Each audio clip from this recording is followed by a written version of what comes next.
नमस्कार दोस्तों, आज हम भगवान शिव की कृपा से जुड़ी एक और कहानी सुनेंगे। एक समय की बात है, एक बूढ़ी महिला अपने बेटे के साथ रहती थी। वे दोनों मेहनत मजदूरी करके अपना गुजारा करते थे। एक दिन उस महिला ने सोचा कि बेटे का विवाह कर देना चाहिए। उसने बेटे का विवाह करवा दिया।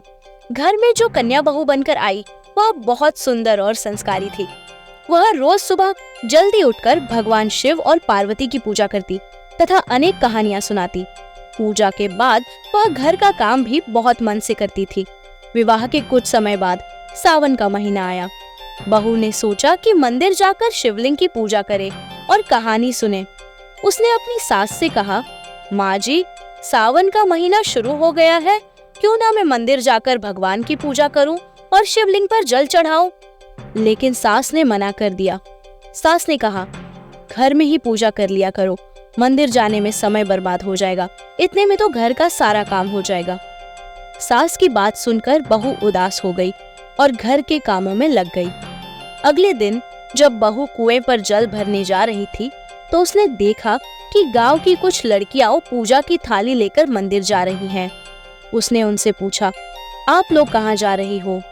उन्होंने कहा, सावन का महीना शुरू हो गया है, हम सब भगवान भोलेनाथ की पूजा करने और शिवलिंग पर जल चढ़ाने के लिए मंदिर जा रही है। यह सुनकर बहू उदास हो गई। लड़कियों ने पूछा, आप क्यों उदास हो रही हो? क्या आपको भगवान शिव की पूजा करना नहीं आता? उसने कहा, ऐसी बात नहीं है, लेकिन मेरी सास मुझे मंदिर पूजा के लिए नहीं जाने दे रही है। लड़कियों ने कहा, आप चिंता मत करो, रोज इसी समय पानी भरने आ जाया करो और हमारे साथ मंदिर चलकर पूजा कर लिया करो। बहू ने कहा, मेरे पास पूजा सामग्री नहीं होती, अगर मैं घर जाकर लाऊंगी तो मेरी सास को पता चल जाएगा। लड़कियों ने कहा, कोई बात नहीं, आप हमारी सामग्री से ही पूजा कर लेना। यह सुनकर बहू खुश हो गई और अब वह रोज उन लड़कियों के साथ मंदिर जाने लगी। वहां जाकर वह शिवलिंग को सींचती और भक्ति भाव से पूजा करती। सावन का महीना बीत गया और आखिरी दिन उसने सोचा, मैंने हर रोज लड़कियों की सामग्री से ही पूजा की है, क्यों ना आज कुछ अपना भगवान को अर्पित कर दूं। उसने अपनी सोने की नथ उतारी और शिवलिंग पर अर्पित कर दी। पूजा समाप्त करके वह घर आ गई। अब वह सास से नजरें चुराने लगी, क्योंकि उसे डर था कि नथ के बारे में पूछेगी तो क्या जवाब दूंगी। तभी सास ने देखा और पूछा, तुम्हारी नथ कहाँ है? बहू ने कहा, शायद कहीं गिर गई होगी। सास ने कहा, बताओ आज कहाँ कहाँ गई थी, हम वहीं जाकर ढूंढ लेंगे। बहू ने कहा, जब मैं सुबह कुएं पर पानी भरने गई थी, उस समय तो नथ थी, लेकिन उपले थापते हुए कहीं गिर गई होगी।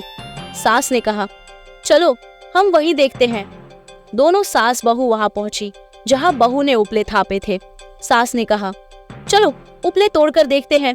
जैसे ही उपले तोड़े, उनमें से सोने की नथ निकल आई। सास ने कहा, यह कैसे हो सकता है? नथ तो एक थी, ये दो कैसे हो गई? फिर कुछ और उपले तोड़े तो उनमें से भी नथ निकलने लगी। यह देखकर सास घबरा गई और पूछा, ऐसा कैसे हो सकता है? बहू ने कहा, माँ जी, यह भगवान भोलेनाथ की कृपा है, और उसने सारी बात बताई। बहू ने कहा, मेरी एक नथ के बदले भगवान ने कितनी सारी नथें दे दी। सास खुश हुई और कहा, अगर सावन में पूजा का इतना फल मिलता है तो अगले वर्ष से हम दोनों साथ पूजा करेंगे। अगले वर्ष सावन आते ही दोनों सास बहू भगवान शिव की पूजा करने लगी। उन पर भगवान शिव की कृपा हुई। उनके घर में धन धान्य भर गया और बहू को एक सुंदर पुत्र की प्राप्ति हुई। दोस्तों, जैसे भगवान ने उन पर कृपा की, वैसे ही सब पर कृपा करे। आप सभी को सावन महीने की शुभकामनाएं। ये कहानी कैसी लगी कृपया कमेंट करके बताएं और ऐसी कहानियों के लिए हमारे चैनल भक्ति बाइट को सब्सक्राइब करें। धन्यवाद।